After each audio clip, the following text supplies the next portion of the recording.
Hidup mempunyai makna yang lebih luas, lebih besar dari sekedar penghidupan.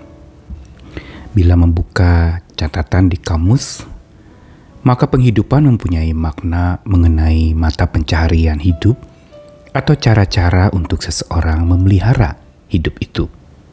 Dengan bekerja, dengan melakukan usaha, dengan berkarya, agar ia dapat hidup, maka dia berusaha. Dia memelihara hidup sedemikian rupa.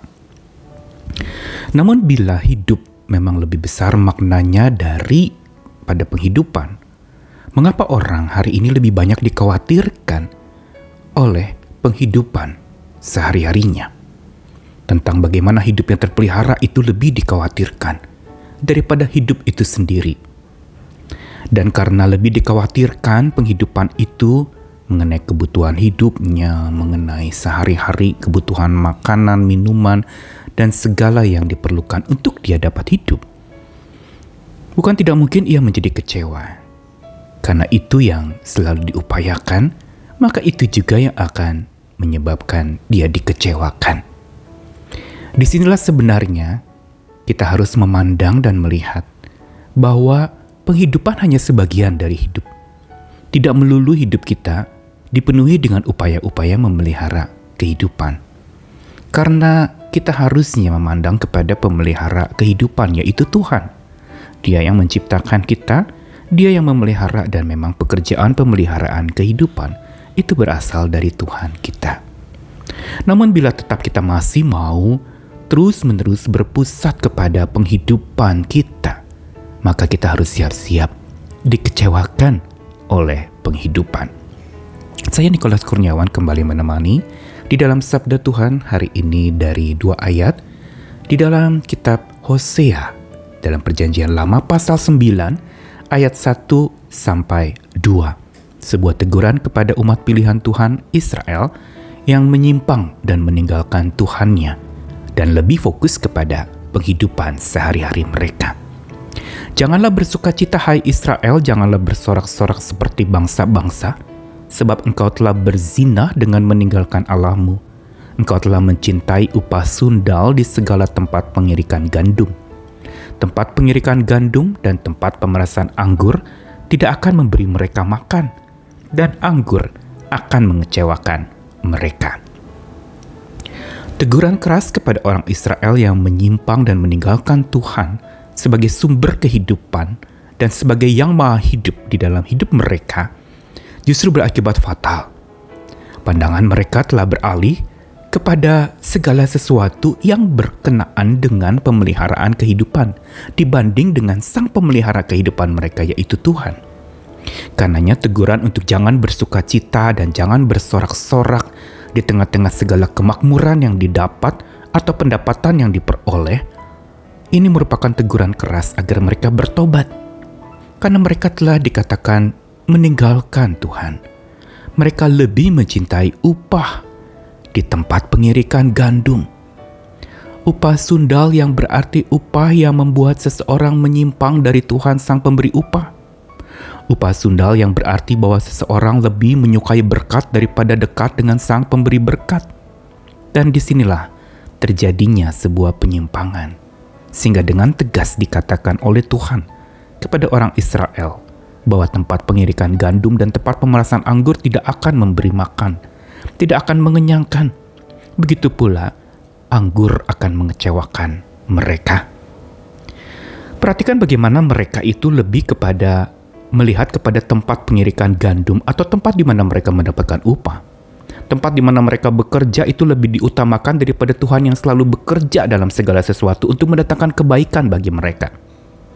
Dan mereka ini di dalam kepercayaan yang sudah menyimpang daripada Tuhan, justru menganggap bahwa dengan mereka punya pekerjaan, dengan mereka punya tempat untuk menghasilkan upah, pengirikan gandum atau pemerasan anggur, mereka pikir mereka bisa makan dari sana.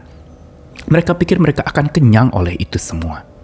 Tetapi Tuhan dengan tegas mengatakan bahwa itu semua akan mengecewakan. Itu semua tidak akan mengenyangkanmu. Karena apa yang dapat mengenyangkanmu itu hanya sementara. Dia hanya masuk ke mulut dan maaf akan terbuang begitu saja. Dia akan dinikmati, habis itu akan berlalu begitu saja. Dan tidak ada yang abadi di dalam apa yang didapatkan dari sebuah pekerjaan. Tentu saja ini bukan nasihat untuk kita tidak bekerja.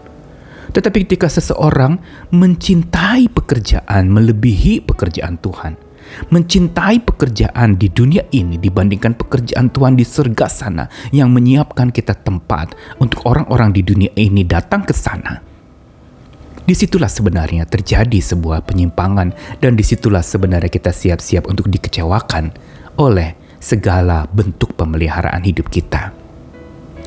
Tidak heran bila memang kita akan dikecewakan oleh penghidupan. Kenapa? Karena bila fokus pada mata pencaharian dan upaya pemeliharaan penghidupan kita, hati kita bisa kecewa. Ini jelas sekali. Kalau kita fokusnya hanya kepada bagaimana kita berusaha dan bagaimana kita mendapatkan uang, kita siap-siap kecewa. Karena toh kita pergi menjumpai Tuhan nanti, mati meninggalkan dunia ini tidak akan membawa apa-apa.